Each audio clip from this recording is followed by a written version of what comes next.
Hey everybody, and welcome back to the Patreon podcast, DVD Extra Podcast. And this video came about because of, actually kind of in a backwards way, and that the end screen was the first thing that was recorded for it. It so happens that Corey Taylor and his son Griffin showed him the show Nostalgia Critic, which my girlfriend, who is also the horse in this Tamara, is a part of. And they wanted to come by and see the studio, and so they came by and filmed a little bit, and while we were there, we decided to get some footage for a video of mine, and I didn't know what it would be at the time. And so I had just had my guitar, and I had me playing one note at the end, and figured that I would come up with something later for Corey Taylor to come in and tell me that I suck, basically. And when we were driving home, Tamara was saying to me, it's like, you have to do a Slipknot cover. It's just too good. You can't have this end screen and not have a Slipknot cover. So I decided to do Psychosocial, and originally it was going to be instrumental, and we actually shot all this footage prior to Leo being on the song. The original idea was that the cello would be doing all the vocal lines, but after getting a rough cut of the video edit together, it was very, very clear that the song absolutely needs vocals. And yeah, the bear is pretty good. We actually turned out having the same amount of members in this fictional band as Slipknot does. There's 9 different characters in this video that play instruments or sing like Leo. And yeah, the bear was it's pretty good. There's Tamara being the best horse she can be. But yeah, so we got a rough cut of the video together, and I showed it to a friend of mine who was a really big Slipknot fan for a long time. And as soon as the vocals were supposed to kick in, he's like, "You need to put vocals to this," and he was so very right. So I hit up Leo, and Leo sent back an amazing audio track and footage in like a few days, and it's incredible. And now. He definitely steals the show because he does, particularly with these dances. It turned out that was definitely the missing link. But we shot all of this footage thinking that this would be instrumental, and it's a bit more of a. There was a camera right outside of that shot.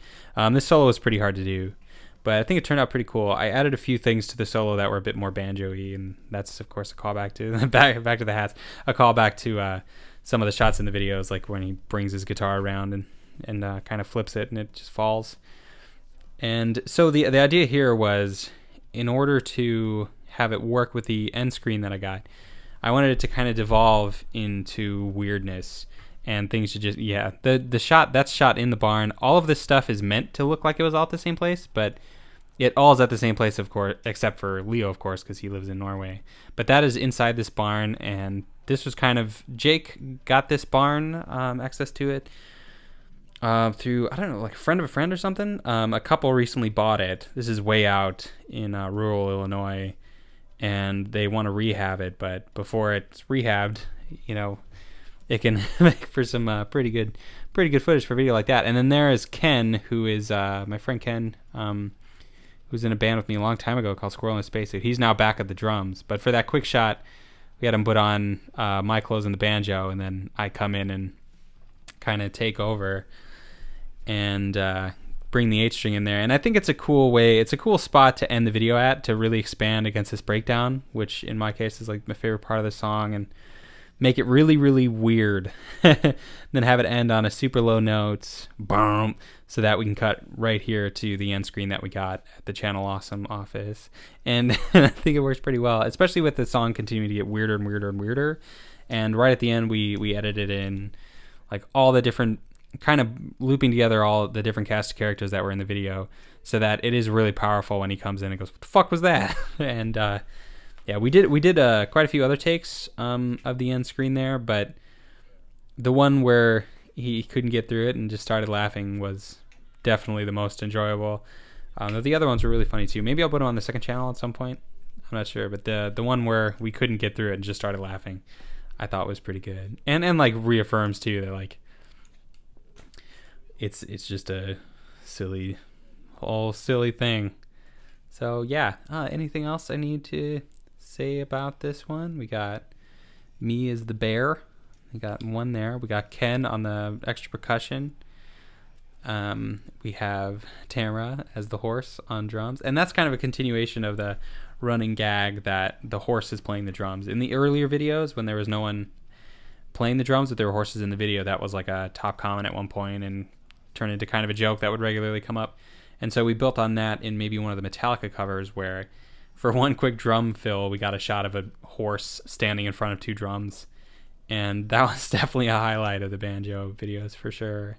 It's pretty hilarious, actually. I don't remember what, maybe it was in Battery, but man, that's the funniest part of that video. Just all of a sudden, it's just drums and this big fill and just a shot of a horse standing in front of a tom and a snare.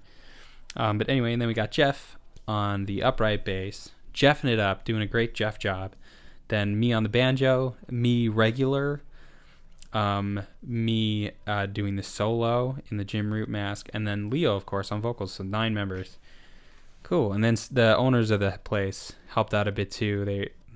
It was hard to gauge. Like, it's often when we're using other people's locations, like we want to go there and make it as easy for them as possible, and just film kind of quickly. Though this was maybe a 4 or 5 hour shoot.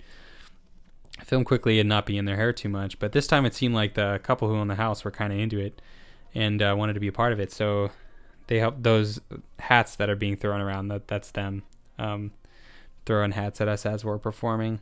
They seemed to dig it. It was fun. And yeah, that's Psychosocial on banjo. One of the bigger production videos recently, but one of the ones that I'm most proud of, and the most fun and most silly. All right, thanks so much for being a patron and funding silly things like this and allowing them to exist. We super appreciate it. That rhymed. Have a good one.